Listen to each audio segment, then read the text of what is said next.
এতদিন আমি আল্লাহর নেয়ামতের প্রতি গাফেল ছিলাম। কোনো নেয়ামতকে নেয়ামতই মনে করতাম না, কল্পনাই আসতো না। হাত কাটার পর নেয়ামত অবলোকনের চক্ষু খুলে গেল, অনুধাবনের মতো অন্তর পয়দা হলো। ওস্তাদের নিকট শুনেছিলাম,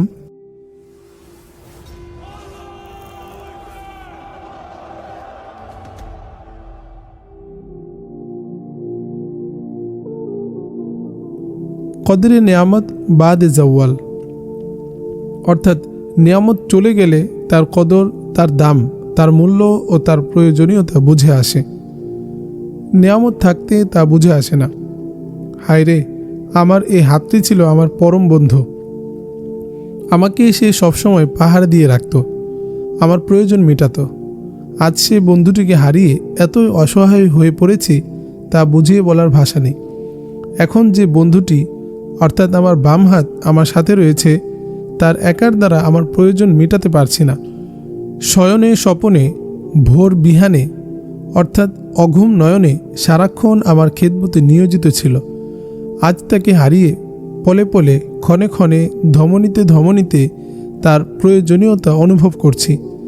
এখন বন্ধুর বিচ্ছেদের কারণে হৃদয় কাঁদছে। এমন হিতৈষী বন্ধু আর পাব না।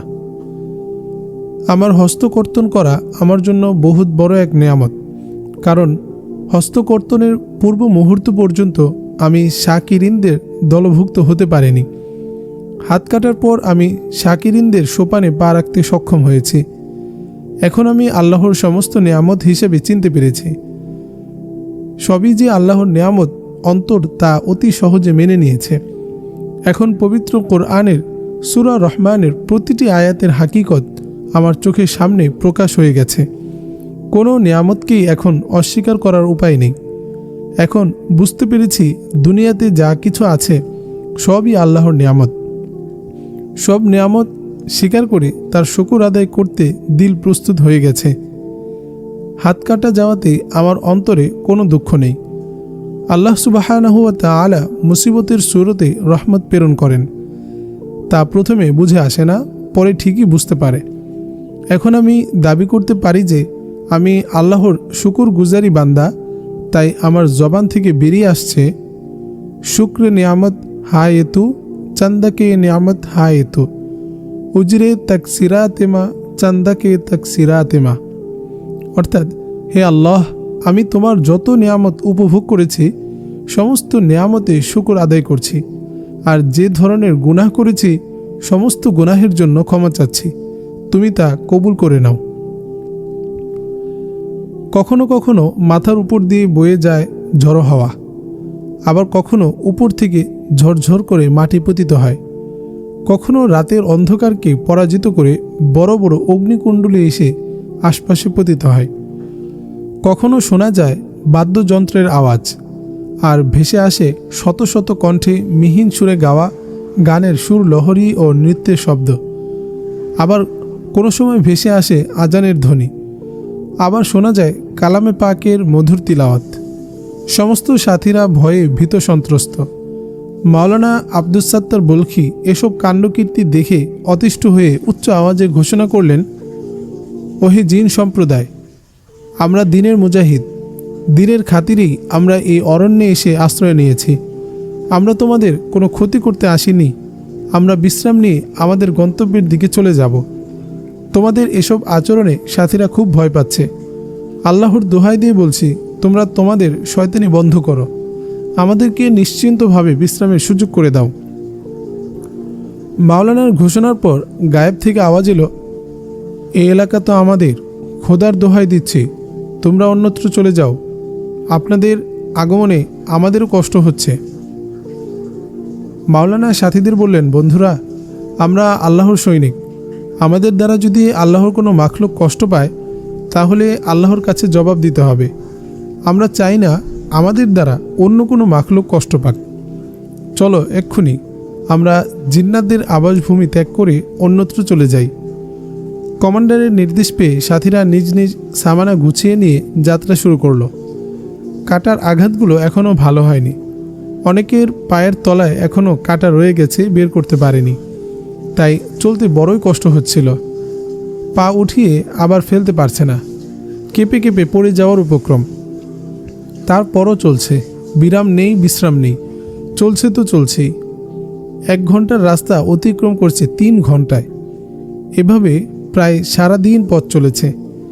দিনের শেষ ভাগে খুদ পিপাসায় কাতর হয়ে চলতে পারছে না সাথীরা। এখন একটু বিশ্রাম না নিলেই নয়। কমান্ডার রাহবার ফাগুদায়েভকে হুকুম দিলেন বিশ্রামের জন্য কোনো একটি মনোরম স্থান খুঁজে বের করতে। ফাগুদায়েভ একটি স্থানে যাত্রা বিরতি দিলেন। সাথীরা কেউ রান্না করছে, আর কেউ করছে তাঁবু রচনা। এদিকে পশ্চিম আকাশে লালিমা ছড়িয়ে আদিত্য লুকাচ্ছে, ধুমরা চলে। বিভাভরি আসছে তমাশ লয়ে। একজন দণ্ডায়মান হয়ে চাপা কণ্ঠে আজান দিলেন। পাহারাদার ছাড়া সবাই এসে জামাতে নামাজ আদায় করল। এখানে রাত পাড়ি দিয়ে আবার কাফেলা সামনে এগিয়ে চলল। বিশ্রাম নিতে নিতে একটানা 12 দিন চলার পর সাথে আনা সমস্ত খাদ্য ও পানি ফুরিয়ে গেল। ক্ষুধার তাড়নায় অনেকেই পত্রপল্লব চিবিয়ে রস পান করে বাঁচার চেষ্টা করছিল। কারো কারো কুখাদ্য ভক্ষণ করার কারণে পেট খারাপ হয়ে গিয়েছিল। তারপর আরম্ভ হলো দাস্ত বমি। এসব রোগীদের ঔষধ খাওয়ানোর পর আরোগ্য লাভ করল। আর বাকি 3 জন এ নশ্বর পৃথিবীর মায়াজাল ছিন্ন করে অন্য সব সাথীদেরকে জেহাদের দায়িত্ব বুঝিয়ে দিয়ে শহাদাতের কাফেলায় গিয়ে মিলিত হলো। কয়েকদিনের উপবাস থেকে সকলেই অচল হয়ে গেল, চলার ক্ষমতা হারিয়ে ফেলল। চক্ষুগুলো কুটুরাগত, শরীর জীর্ণশীর্ণ। হীনোদ্যমে সকলেই শয্যা গ্রহণ করে আজরাইলের ইন্তজার করছে। আজরাইলের মোলাকাত ছাড়া এখন আর তাদের কোনো কাজ নেই, আশা নেই। সকলেই খুদ পিপাসায় কাতর হয়ে ঘুমোচ্ছে। মাওলানা ঘুরে ঘুরে পাহারা দিচ্ছেন। কখনো শহীদদের কবর পার্শ্বে দাঁড়িয়ে চোখের পানিতে দাড়ি ধৌত করছেন, আবার কখনো ঘুমন্ত সাথীদের শিওরে দাঁড়িয়ে অপলক নেত্রে সুন্দর মুখগুলোর দিকে তাকিয়ে ভাবছেন, আহ, এটাই কি জীবনের শেষ ঘুম কিনা? এই ঘুম থেকে কেয়ামতের আগে জাগ্রত হয় কিনা? এমনিভাবেই কি ওরা গহীন অরণ্যে শেষ নিঃশ্বাস ত্যাগ করবে? এসব চিন্তায় মাওলানা অন্তর ক্ষত বিক্ষত হতে লাগলো। একবার সিজদায় লুটিয়ে পড়ে মহান রব্বুল আলমিনের দরবারে কেঁদে কেঁদে প্রার্থনা করছিলেন, ওগো আমার মাওলা, রহমান রহিম, আমরা আপনার গুনাহগার ও নাফরমান বান্দা, আমাদেরকে তুমি ক্ষমা করে দাও। বান্দা আজ অসহায় বেশে তোমার ক্ষমার দুয়ারে হাজির, দয়া করে ক্ষমার দুয়ার খুলে দাও। ওগো আমার মাওলা, আমার অপরাধের কারণে আমাদের রিজিকের দ্বার বন্ধ করে দিয়েছ। ওগো রাজ্জাক, আমার কারণে আমার মুজাহিদ ভাইদের রিজিক বন্ধ করো না। মাওলা গো, আমরা তো তোমারই আহ্বানে তোমার হুকুম পালন করতে বাড়িঘর ত্যাগ করেছি। পিতা মাতাকে কাঁদিয়ে কলিজার টুকরা নয়নের পুতুলি অতি আদরের সন্তানদের ফাঁকি দিয়ে প্রিয়তমা স্ত্রীর কলিজা বিদীর্ণ করে সুখ শান্তি আরাম আয়েশ আর বন্ধু বান্ধব ও আত্মীয় স্বজনের মায়াজাল ছিন্ন করে জীবনের মায়া ত্যাগ করে বেরিয়ে এসেছি। বাড়ি থেকে বেরিয়ে আসার সময় জানে জিগর বাচ্চা কেঁদে কেঁদে পিছু পিছু আসছিল আর শোধাচ্ছিল, আব্বু, তুমি আমায় রেখে কোথায় যাচ্ছ? তুমি না আমাকে নিয়ে খানা খাবে বলেছিলে? বাচ্চাকে প্রবোধ দিতে গিয়ে বলছিলাম, আব্বু, আমি তোমার জন্য খেলনা আনতে যাচ্ছি। এসব প্রলোভনে বিদায় দিয়ে ছুটে আসছি। কত শত মানুষ বাল বাচ্চা নিয়ে, স্ত্রী পুত্র, পিতামাতা, ভাই বেরাদার আর বন্ধু বান্ধব নিয়ে দিব্যি আরামে দিন যাপন করছে। ওরা তাদের পশুপাল, শস্যক্ষেত্র, ফলের বাগান আর ব্যবসা প্রতিষ্ঠান নিয়ে ব্যস্ত। ওগো রাজ্জাক, তুমি তো তাদের রিজিক বন্ধ করে দাওনি। তবে এটা আমার হিংসা বা শেকায়াত নয়। আমার প্রার্থনা হলো, আমাদের রিজিক জারি করে দাও। আমার কারণে সাথীদের কষ্ট দিও না। ওগো দয়ার সাগর, অসহায়ের সহায় ও নিরাশ্রয়ের আশ্রয়স্থল। আমাদের তো অন্য কোনো মাবুদ নেই। তোমাকে ছাড়া অভাব অভিযোগ পেশ করার আর তো কেউ নেই। তোমাকে ছাড়া কার কাছে যাব? ওগো গাফফার, তামাম দুনিয়ার জিন আর ইনসান মিলে যদি 7 তবক আসমান আর 7 তবক জমিন পরিমাণ গুনাহ করে বসে, তাহলে ক্ষমা করে দিতে তোমাকে কোনো বেগ পেতে হবে না। যে পরিমাণ তোমার ক্ষমার গুণ আছে, সে পরিমাণ গুনাহ সমস্ত সৃষ্টি মিলেও করতে পারবে না। অতএব আমাদের ক্ষমা করে দাও। মাবুদ হয়ে বান্দা থেকে পরীক্ষা নেওয়া রবুবিয়াতের শানের খেলাফ। তোমার সমকক্ষ কেউ থাকলে তার থেকে পরীক্ষা নিলে শোভা পেত। সিংহ যদি পিপিলিকার শক্তি পরীক্ষা করে, এটা সিংহের ইজ্জতের প্রশ্ন। ওগো মাওলা, আমাদের এই অন্তিম সময়ে তোমার রহমান নামের রহমানিয়াত, রাজ্জাকের রাজ্জাকিয়াত, গফফারের গফফারিয়াত, সত্তারের সাত্তারিয়াত, কাহারের কাহারিয়াত, জালালের জালালিয়াত প্রকাশ করো। ওগো মাওলা, তোমার দয়ার চোখে তাকিয়ে দেখো সাথীদের মুখের দিকে। মাওলানার অশ্রুতে সেজদার জায়গা কর্দমাক্ত হয়ে গেল। চোখ ছেয়ে আসছে ঘুম। এমন সময় কোথেকে এক ব্যক্তি এসে সালাম দিয়ে পাশে দাঁড়ালেন। আমির সাহেব আশ্চর্যান্বিত হয়ে সালামের জবাব দিতে দিতে মস্তক উঠালেন। চেয়ে দেখেন শুভ্র পোশাক পরিহিত বর্ষিয়ান এক সাধু পুরুষ। মুখে সোফায়ের দাড়ি, নুরানি মুখশ্রী, মানানসই দেহ। অনেক দূর থেকে সফর করে এসেছে এমন মনে হয় না। লোকটি বিস্ফারিত নয়নে ঘুমন্ত সাথীগুলোর দিকে তাকালেন। আমির সাহেব লোকটির চাহনি ও ভাবভঙ্গি দেখে মনে মনে ভাবলেন যে আবার বুঝি জিন্নাতের কবলে পড়ে গেছি। লোকটি এদিক সেদিক তাকিয়ে মাওলানার দিকে লক্ষ্য করে বললেন, আপনাকেই মনে হচ্ছে কাফিলার জিম্মাদার? আপনারা এখানে কতজন সাথী আছেন? আমরা ছিলাম 40 জন। এর মধ্যে 3 জন অনাহারে ও পেটের পীড়ায় শাহাদাত বরণ করেছে। এখন আমরা 37 জন আছি। আপনাদের কাছে খাবার মতো কি আছে? কিছুই নেই। এসব লোকগুলো কি অসুস্থ না ক্ষুধার্ত? কেউ আছে অসুস্থ আর সবাই ক্ষুধার্ত। খাদ্য কেনার মতো কোনো পয়সা করে আছে কি? না থাকার মতো। তবে যা আছে তা দিয়ে এই বিজন অরণ্যে খাদ্য পাবো কোথেকে? হাট নেই, বাজার নেই, লোকালয় নেই। আপনাদের নিকট যা পয়সা করি আছে তা বের করুন এবং আমার সাথে 3 জন লোক দিন। আমি কিছু খাবার বিক্রি করব। সবাই দুর্বল, কেউ যেতে পারবে না। তাছাড়া আপনাকে চিনি না। আপনার সাথে 3 জন লোক দেয়া সামরিক আইনেরও খেলাফ, আবার বুদ্ধিরও খেলাফ। অতএব একটিও আমার পক্ষে সম্ভব নয়। পেটে যদি কিছু দিতে হয় তাহলে একটু হাত পা মারতে হয়। ব্যবসা করতে হলেও তো হাত পা মারতে হয়। আমি আপনাদের নিকট ব্যবসা করতে আসিনি, এসেছি আপনাদের সাহায্য করতে। আপনার চেহারায় তো ব্যবসায়ী বলে সাক্ষ্য দেয় না, কিন্তু কথাতে বুঝতে পারছি আপনি একজন খাদ্য ব্যবসায়ী, নতুবা পয়সা করি চাইতেন না। আল্লাহর নিকট কিছু চাইলে নিঃস্ব হয়ে চাইতে হয়, আর যদি হাতে কিছু থাকে তাহলে চাওয়াটা লজ্জাকর। এখনও আপনাদের অন্তর টাকা পয়সার সাথে লেগে রয়েছে। অনেকেই ভাবছে হাটবাজার পেলে খাদ্য ক্রয় করবে। এমন দুদুল্য মনের কারণে রহমতের দরজা আল্লাহ খুলছেন না। যখন সকলের অন্তর একমাত্র খালেকমুখী হবে, তখনই খালেক রহমতের দৃষ্টি নিক্ষেপ করবেন। গায়রুল্লাহ থেকে আপনাদের আত্মা পবিত্র করার জন্যই আমি সব টাকা পয়সা তলব করছি। জিহাদের ময়দানে আসবাবের প্রতি নজর দেয়া বেয়াদবি। আসবাব থাকবে, কিন্তু আসবাবের প্রতি একিন রাখতে নেই। তাহলে পদে পদে আল্লাহর নুসরত ও মদদের সাথে মোলাকাত হবে। আগন্তুকের মহামূল্যবান উপদেশ শুনে মাওলানা আব্দুস সাত্তার বুলখি হয়রান পেরেশান হয়ে গেলেন। এ আবার কোন লোক যে এ বিজন কান্তারে তাওয়াক্কুলের সবক পড়াতে এসেছেন? উপযুক্ত সময়ে তাওয়াক্কুলের প্র্যাকটিক্যাল ক্লাস করাচ্ছেন। এ কি কোনো মানুষ, না জিন, না ফেরেশতা? মাওলানার মনে এই প্রশ্ন উদয় হলো। মাওলানা নির্ভয়ে প্রশ্ন করলেন, দোস্ত, আপনার পরিচয় দিয়ে আমার বিগলিত অন্তরে সান্ত্বনা দান করবেন বলে আশা রাখি। দেবেন কি আপনার পরিচয়? আমি আপনার মতোই খালেকের এক সৃষ্টি। এর চেয়ে পরিচয়ের বেশি কিছু নেই। আপনাকে যা বলা হচ্ছে এর উপর আমল করুন, অর্থাৎ যার কাছে যা টাকা পয়সা আছে তা খাদ্য ক্রয়ের কথা বলে আপনার হাতে নিয়ে নিন। এতটুকু বলে লোকটি গভীর অরণ্যের কোথায় জানি চলে গেলেন। আমির সাহেব সবাইকে ঘুম থেকে জাগিয়ে যার কাছে যা টাকা পয়সা ছিল সবগুলো টাকা নিয়ে নিলেন। এমন সময় সেই আগন্তুক মাঝারি ধরনের একটি পাতিল ভর্তি গরম খাবার, পানীয় ও পর্যাপ্ত পরিমাণ পাক করা গোশতের শুকনো শুটকি নিয়ে হাজির হলেন এবং বললেন, এই পাতিল থেকে যার যার পরিমাণ মতো খাদ্য গ্রহণ করুন। এ কথা শুনে সবাই পাতিল থেকে খাবার বের করে তৃপ্তি সহকারে আহার করতে লাগলেন। খানা খাওয়ার পর দেখা গেল এখনও প্রচুর খাবার রয়ে গেল। উক্ত খাবার খেয়ে সাথীরা ভগ্ন স্বাস্থ্য ফিরে পেলেন।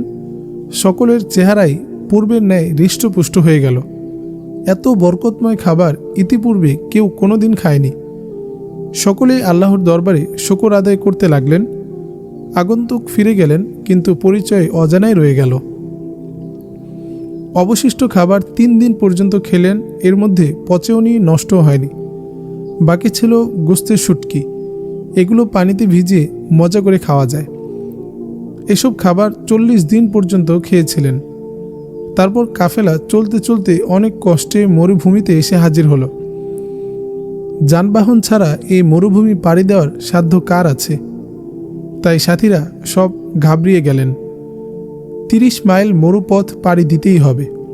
তাছাড়া মারবানিয়া পর্বত মালায় পৌঁছার অন্য কোনো রাস্তা নেই। কাফেলা আল্লাহর উপর ভরসা করে পথ চলছে।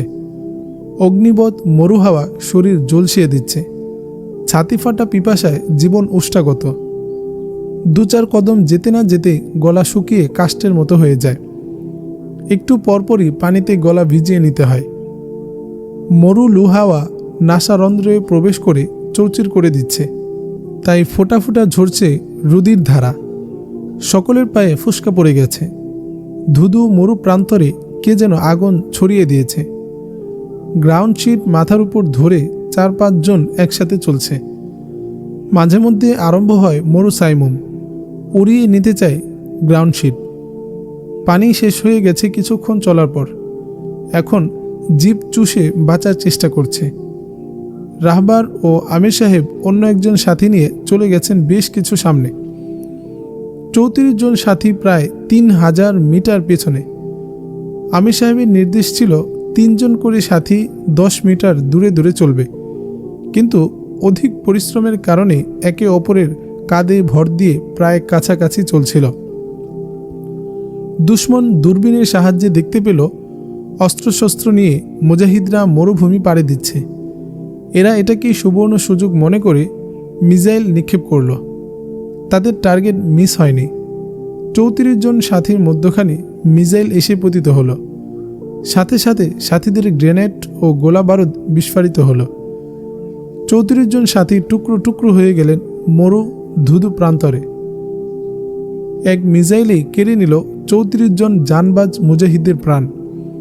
বাকি 3 জন সাথী বেঁচে গেলেন। এরা অনেক কষ্ট করে আরও কয়েকদিন হেঁটে মারবানিয়া পর্বত শিখরে গিয়ে প্রথম কাফেলার সাথে মিলিত হলেন। ডাক্তার রাগিব মিকচি ও জামাতা ডাক্তার এস করিম কাবুল হাসপাতাল থেকে বদলি হয়ে চলে গেলেন বামিয়ানে।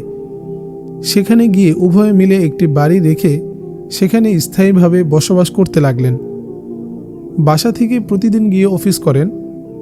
দিন যাচ্ছে সুখ শান্তির মধ্য দিয়ে। প্রাইভেট রুগী দেখেও টাকা কামান প্রচুর। মহিলা ডাক্তারদের মধ্যে সওদার নাম ডাকও কম নয়। গাইনি বিভাগে সে একজন নামকরা ডাক্তার। হারেস মিকাইলি ছিলেন বিশিষ্ট ব্যবসায়ী। কাবুলে আসার পর ব্যবসার কোনো লাইনঘাট করতে পারেননি। কাজের মানুষ বেকার থাকতে পারে না। বেকার জীবন হলো শয়তানের দোসর। জমাকৃত টাকা বসে বসে খরচ করলে একদিন রাজ ভাণ্ডারও শেষ হয়ে যায়। তাই তিনি কোনো একটি ব্যবসা ধরার জন্য এদিক ওদিক ছোটাছুটি করছেন। এই ছোটাছুটির মধ্য দিয়ে আমাকেও খুঁজে বেড়ান তিনি। বেগম মিকাইলি অর্থাৎ আমার শাশুড়ি মেয়ের চিন্তায় অস্থির। মেয়েকে বাড়ি করে যেন সুখ শান্তি ও নিরাপদে যেন থাকতে পারে, সেজন্য দিয়েছিলেন লক্ষ লক্ষ টাকা ও সোনাদানা।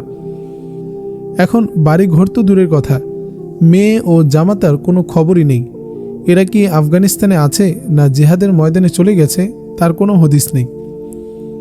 মেয়ের শোকে কাঁদতে কাঁদতে চোখের জ্যোতি বিলুপ্ত হয়ে যাওয়ার উপক্রম। খানা নিয়ে বসে বেচারি 2-1 লোকমাও উদরস্থ করতে পারছেন না। কোনো হিজাব পরিহিতা যুবতীকে দেখলেই মনে করেন যে সেই হবে আমার আদরের দুলালি মাহমুদা। তাই তিনি এগিয়ে গিয়ে পরিচয় জানার চেষ্টা করেন। মনে করেন যে সেই হতে পারে এ মাহমুদা। আবার কখনো কখনো ভাবেন যে সে তো এদিকে ঘোরাফেরা করার পাত্রী নয়। তার প্রতিটি রগে রেশায় আর ধমনীতে ধমনীতে রয়েছে জিহাদের স্পৃহা। জিহাদ ছাড়া কিচ্ছুই বোঝে না সে। ভাইয়ের রক্তের বদলা নেওয়া, আলেম ওলামাদের খুনের প্রতিশোধ নেওয়া, মা বোনদের ইজ্জত ধরনের শাস্তির বিধান করা, মসজিদ মাদ্রাসা ধ্বংসের বিচার নিজ হাতে করা, প্রিয় জন্মভূমি থেকে কমিউনিজম নামক কুফরি শাসনের কবর রচনা করে খোদাই নিজাম চালু করা, নির্যাতিত নিপীড়িত নিষ্পেষিত মজলুম মানুষকে জালিমদের হাত থেকে উদ্ধার করা ও জালিমের কালো হাত গুড়িয়ে দেওয়া, ঈমান বাঁচানোর তাগিদে প্রিয় জন্মভূমি ত্যাগ করে যারা ভিন দেশে আশ্রয় নিয়ে মানবেতর জীবনযাপন করছে তাদেরকে স্বদেশে ফিরিয়ে নেওয়া, অনাথ অনাথিনী ও দুঃখিনী মায়ের অশ্রু মুছে দিয়ে তাদের মলিন মুখে হাসি ফুটিয়ে তোলা ও অন্তরে সান্ত্বনার বীজ বপন করা, সন্তানহারা জননী আর বিধবা রমণীর বুক ফাটা আর্তনাদ বন্ধ করে তাদের মলিন মুখে হাসি ফোটানো, জুলুম শোষণ নিপীড়ন বন্ধ করে শান্তিময় জীবন ও সুশীল সমাজ প্রতিষ্ঠা করা, বিশ্বের দিকে দিকে জিহাদি কার্যক্রম চালু করে সমস্ত তাগতি শক্তির মেরুদণ্ড ভেঙে চুরমার করে দেওয়া, সমস্ত ধর্ম বিশ্বাসীদের উপরে ইসলামকে বিজয়ী ধর্ম হিসেবে প্রতিষ্ঠা করা, এগুলোই তার স্বপ্ন, এগুলোই তার হৃদয়ের কামনা বাসনা ও প্রবল প্রচেষ্টা। এসব করতে গিয়ে সময় যায় যাক, অর্থ যায় যাক, মান যায় যাক, কোনো পরোয়া নেই। এটাই তার জীবনের বজ্র শপথ। এসব সে বাস্তবায়ন করবে বলেই একজন জিহাদ পিপাসী জানবাজ অকুতোভয় মুজাহিদকে স্বামী হিসেবে বেছে নিয়েছে। দেখেনি ঘরবাড়ি, দেখেনি ধন দৌলত ও সুখ শান্তি। এমন মেয়েকে ইহকালে দুনিয়াবি কাজে পাবে সে আশা ছেড়ে দিয়েছেন অনেক আগেই। তবু কিন্তু আপন রূপসী কন্যাকে ভুলতে পারেননি তিনি। মেয়ের চিন্তায় ক্ষণে ক্ষণে তার অন্তর দলিত মথিত করে বেরিয়ে আসে ভুবন জ্বালানো দীর্ঘশ্বাস। হারেদ সাহেবও তাদের পাওয়ার আশা ছেড়ে দিয়েছেন। তবু তার স্ত্রীকে মাঝে মধ্যে একটু সান্ত্বনা দেওয়ার চেষ্টা করেন তিনি। বেগম হারিস মেয়েকে কিছুতেই ভুলতে পারেননি। তার মন কেবলই ছুটে বেড়াচ্ছে মাঠে ঘাট, বন বাদার, গিরিকান্তার ও কন্দরে কন্দরে। মাঝে মাঝে ভিজা চোখে আল্লাহর নিকট ফরিয়াদ করেন, প্রভু হে, তুমি আমার মাহমুদা ও খোবায়েবকে বাঁচিয়ে রাখো। কাফেরদের উপর বিজয় দান করো তাদেরকে। হে আল্লাহ, তুমি ছাড়া তাদের সাহায্যকারী আর কেউ নেই, অতএব তাদেরকে ভরপুর সাহায্য করো। এদিকে কমান্ডার মোহাম্মদ ইয়ার প্রশিক্ষণ শিবিরের উস্তাদ আমার তালাশে লোক পাঠিয়ে দিলেন দিকে দিকে। চষে বেড়াচ্ছেন আফগানিস্তানের পাহাড় পর্বত আর গিরিকন্দরে, হাট বাজার আর শহর বন্দরে। জনে জনে জিজ্ঞেস করেন, তোমরা কি মুজাহিদ কমান্ডার আবদুল্লাহ বিন মাসরুরকে দেখেছ? তিনি কিন্তু আমার আসল নাম খোবায়েব জানতেন না, ছদ্মনামেই চিনত আমাকে। কোনো ঘরসোয়ারকে দেখলে আমাকে মনে করে তার পিছনে ঘটক দাবড়িয়ে ছুটে যেতেন মাইলের পর মাইল পথ। সব চেহারায় তালাশ করতেন আমার ছবি, জিজ্ঞেস করতেন আমার কথা। এভাবে চলছে তালাশ অভিযান, কিন্তু কোথাও খুঁজে পাচ্ছে না আমাকে। কমান্ডার সাহেবের যথেষ্ট সন্দেহ ছিল আল্লামা শামসুল হক নজদির উপর। তিনি মনে করতেন খতিব সাহেব আমার কথা জানেন, কারণ প্রথম দিনের আলাপ সালাপে কেমন যেন চাপা চাপা একটা ভাব খতিব সাহেবের মধ্যে বিরাজ করছিল। তার কথায় এটাই প্রকাশ পাচ্ছিল যে তিনি নিশ্চয়ই জানেন কিন্তু বলছেন না। এই সন্দেহের উপর ভিত্তি করেই কমান্ডার সাহেব বারবার যেতেন খতিব সাহেবের নিকট এবং বলতেন, হুজুর, আমার মনে দৃঢ় বিশ্বাস আপনি মুজাহিদ সাহেবের কথা জানেন। দয়া করে আমাকে বলে দিন তিনি কোথায় আছেন এবং কিভাবে আছেন। আমার উসিলায় আপনি এবং আপনার ষোড়শী কন্যা জীবনে রক্ষা পেয়েছেন। সে উপকারের দিকে লক্ষ্য করে তার অবস্থানটি আমাকে বলে দিন। সেদিন বাসা থেকে বিদায় নিয়ে গভীর রজনীতে আপনার কাছেই আসছিলেন। আর যদি আপনার সাগরেদ মুরিদ ও খোলাফারা তাকে কিছু করে থাকেন তাহলেও বলে দিন। ইহুদি নাসারাদের উকালতি ছেড়ে মুজাহিদদের উকালতি করুন, দিনের খাতিরে তা প্রকাশ করুন। এত শত কথা বলার পরও খতিব সাহেব মানুষের ধিক্কার আর ভর্ৎসনার ভয়ে মুখ খোলেননি। খতিব সাহেব দীর্ঘশ্বাস নির্গত করে বলতেন, বাবারা, ছেলেটি আমার বড় প্রিয় ছিল, তার জন্য বেশি দোয়া করো, আল্লাহ যেন তাকে বাঁচিয়ে রাখেন, আবার যেন ফিরিয়ে আনেন আমাদের মাঝে। কমান্ডার সাহেব হাজারো চেষ্টা করে খতিব সাহেব থেকে কোনো তথ্য উদ্ঘাটন করতে পারেননি। যতবার খতিব সাহেবের নিকট গিয়েছেন ততবারই ভগ্ন হৃদয়ে ফিরে আসছেন। এভাবে 3 মাস পর্যন্ত সব ধরনের চেষ্টা প্রচেষ্টা করেও যখন কোনো ফল হলো না, অনেক চেষ্টার পর আমাকে না পেয়ে কমান্ডার সাহেব নিরাশ হয়ে অন্যান্য সাথীদের ডেকে বললেন, প্রিয় ভাইরা আমার, তোমরা কমান্ডার আবদুল্লাহ ইবনে মাসরুরকে পাওয়ার জন্য অনেক চেষ্টা করেছ। আল্লাহ পাক তার বদলা দান করুন। এখন আর তার খোঁজে সময় নষ্ট করার দরকার নেই। দোয়া করো আল্লাহ তার হেফাজত করুক। তিনি যদি বেঁচে থাকতেন তবে কোনো না কোনোভাবে আমাদের নিকট সংবাদ আসত। হয়তো গুপ্ত ঘাতকরা তাকে শহীদ করে দিয়েছে, না হয় বন্দি করে রেখেছে। কাজেই আর খুঁজে খুঁজে কষ্ট করো না। তারা নিরাশ হয়ে এখন থেকে আমার খোঁজাখুঁজি ছেড়ে দিলেন। কমান্ডার সাহেব ছাড়া আমার বাসার ঠিকানা কেউ জানত না।